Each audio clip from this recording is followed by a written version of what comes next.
നമസ്കാരം. നമ്മൾ ഇന്ന് നോക്കാൻ പോകുന്നത് ഇസ്ലാമിക ചരിത്രം, അതായത് ഇസ്ലാമിക് ഹിസ്റ്ററിയിലെ മൂന്നാമത്തെ അധ്യായമാണ്.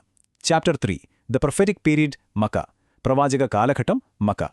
പരീക്ഷയുടെ കാര്യം നോക്കുകയാണെങ്കിൽ ഇത് വളരെ പ്രധാനപ്പെട്ടൊരു അധ്യായമാണ്. ഇതിൽ നമ്മൾ പഠിക്കുന്നത് പ്രവാചകൻ മുഹമ്മദിന്റെ ജനനം മുതൽ അദ്ദേഹം മക്ക വിടുന്നത് വരെയുള്ള കാര്യങ്ങളാണ്. ഈ വിവരണം ശ്രദ്ധയോടെ കേട്ടാൽ ഈ കാലഘട്ടത്തെക്കുറിച്ച് നിങ്ങൾക്ക് വ്യക്തമായൊരു ചിത്രം കിട്ടും.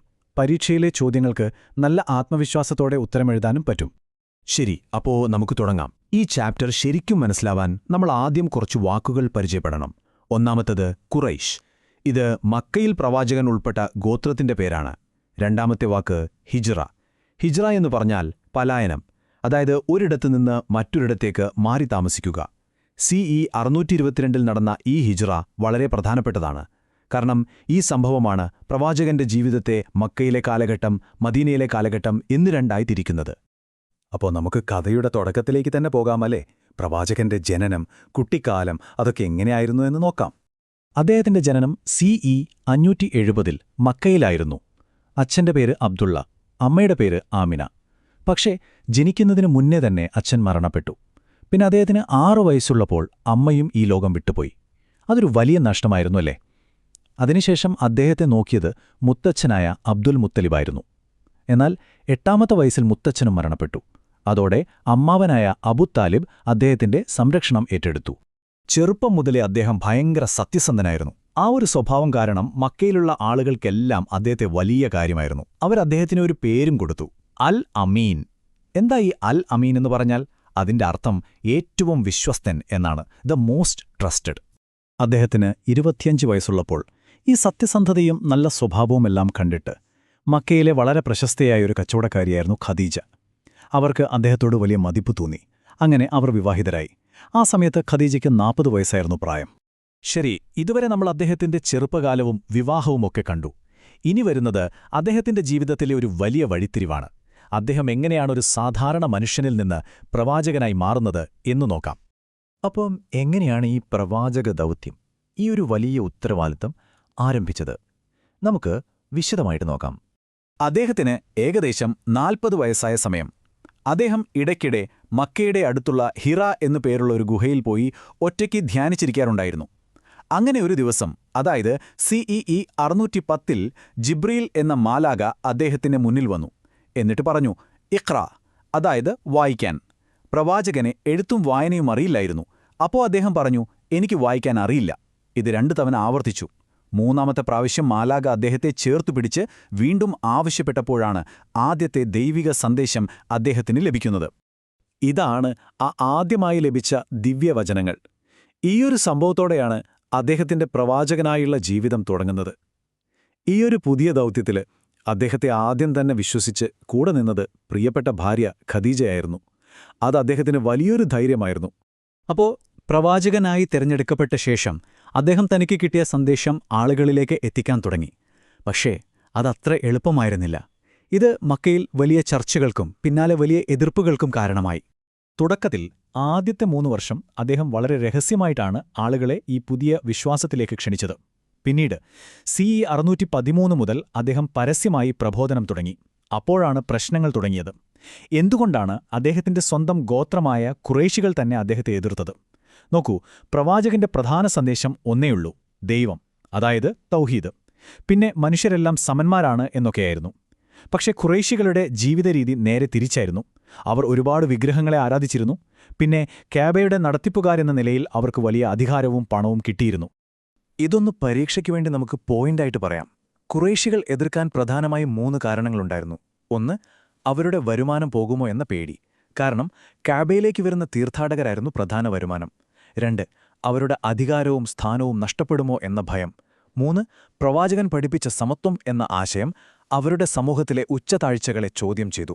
ഈ കാരണങ്ങൾ കൊണ്ട് അവർ പുതിയ വിശ്വാസികളെ ഒരുപാട് ഉപദ്രവിക്കാൻ തുടങ്ങി.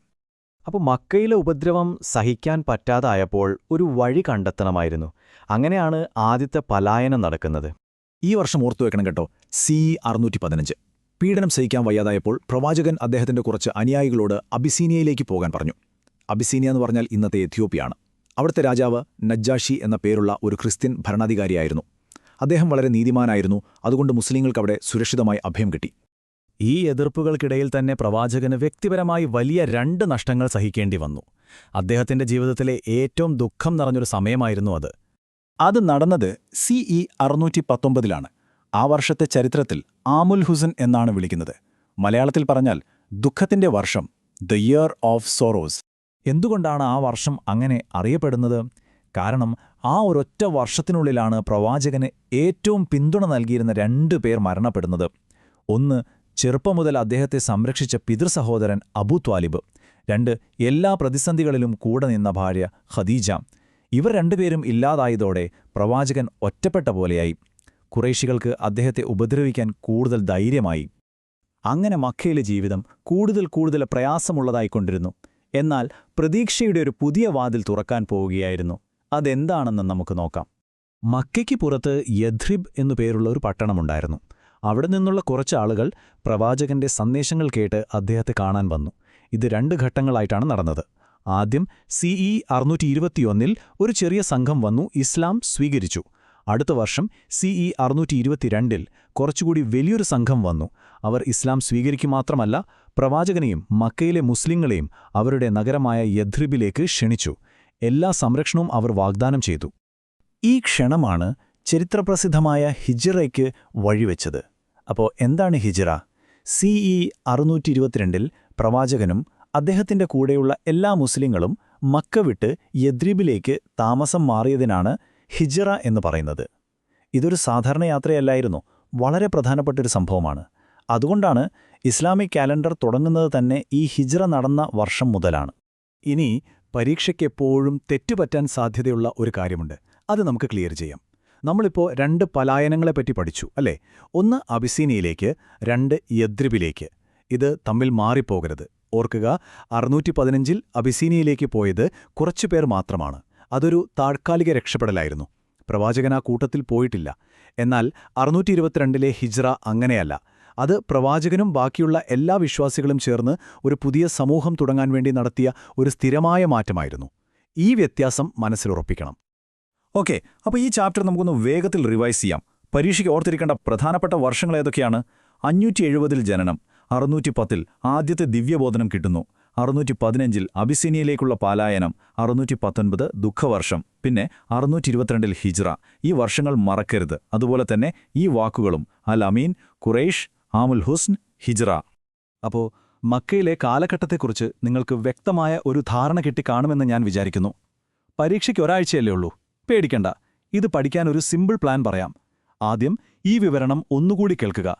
കേൾക്കുമ്പോൾ തന്നെ പ്രധാനപ്പെട്ട പോയിന്റുകൾ, വർഷങ്ങൾ ഒക്കെ ഒരു നോട്ടിൽ എഴുതി വെക്കുക. പിന്നെ എല്ലാ ദിവസവും കുറച്ച് സമയം ഈ നോട്ട്സ് ഒന്ന് മറിച്ചു നോക്കിയാൽ മതി. നിങ്ങൾക്ക് ഉറപ്പായും നല്ല മാർക്ക് വാങ്ങാൻ പറ്റും. പോകുന്നതിന് മുൻപ് നമുക്ക് ഒരു കാര്യം ആലോചിക്കാം. മക്കയിൽ ഇത്രയധികം കഷ്ടപ്പാടുകൾ സഹിച്ച ഈ സമൂഹം യഥ്രിബിൽ, അതായത് മദീനയിലെത്തിയപ്പോൾ എത്രമാത്രം ശക്തരായി മാറിയിട്ടുണ്ടാകും? എല്ലാവർക്കും വിജയാശംസകൾ.